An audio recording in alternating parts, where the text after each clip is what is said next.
Saudara yang disayang Tuhan, Shalom, kiranya damai sejahtera Allah menyertaimu. Sebelum kita merenungkan firman Tuhan, bagaimana kalau kita berdoa memohon bimbingannya? Mari kita berdoa. Bapa di sorga, Engkau menyelidiki hati manusia.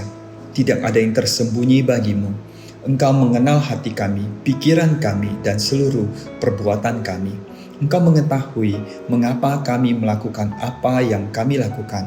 Semua jalan orang terbuka di depan matamu dan semua langkah orang diawasimu. Kiranya Engkau berkenan mendidik kami dalam hikmat dan kasih setiamu, sebab kami milikmu dan Engkau mengasihi kami. Hanya di dalam Engkau ada damai sejahtera. Berikanlah kami pengajaran-Mu dan pengertian, ya Tuhan.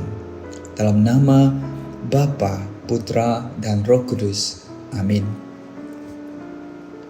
Mengapa kita melakukan apa yang kita lakukan? Apakah atas pengaruh orang lain atau karena dorongan Roh Allah?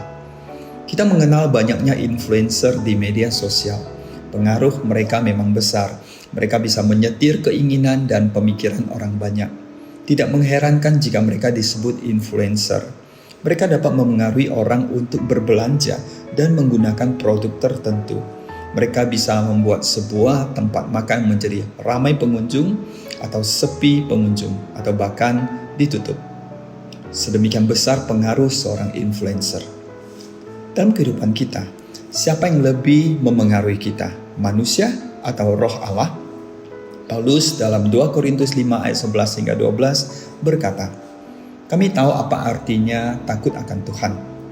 Karena itu kami berusaha meyakinkan orang Allah mengenal kami, dan aku harap kamu juga mengenal kami menurut penilaian hati nuranimu.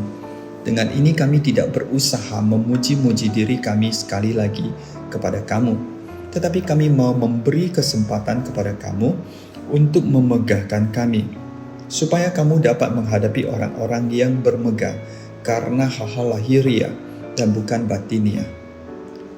Nah, dengan kata lain, Paulus sedang menunjukkan bahwa Allah mengenal ketulusannya, misi pelayanannya, dan motivasinya, termasuk timnya. Nah, Paulus menyampaikan bahwa jemaat di Korintus dapat mengenal mereka, tidak menurut para influencer di Korintus, tetapi menurut penilaian hati nurani mereka. Dalam hal ini, Paulus mempersiapkan para pembaca untuk menghadapi orang-orang yang bermegah karena hal-hal lahiriah.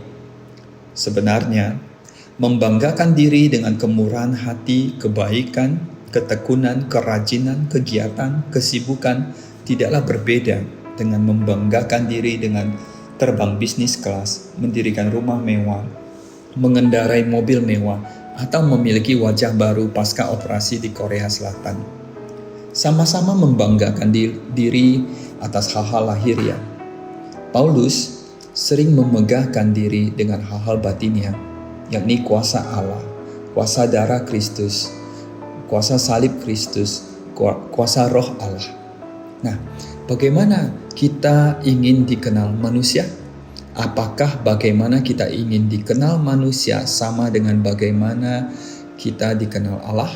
Jika manusia mengenal kita sebagai orang yang baik, murah hati, rajin, tekun, sopan, ramah, apakah demikian juga pengenalan Allah akan kita?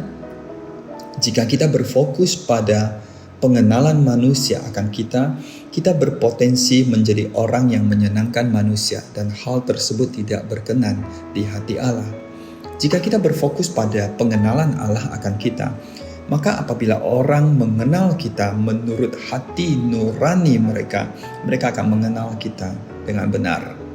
Kiranya Tuhan memberkati dan melindungi saudara. Shalom, sampai jumpa.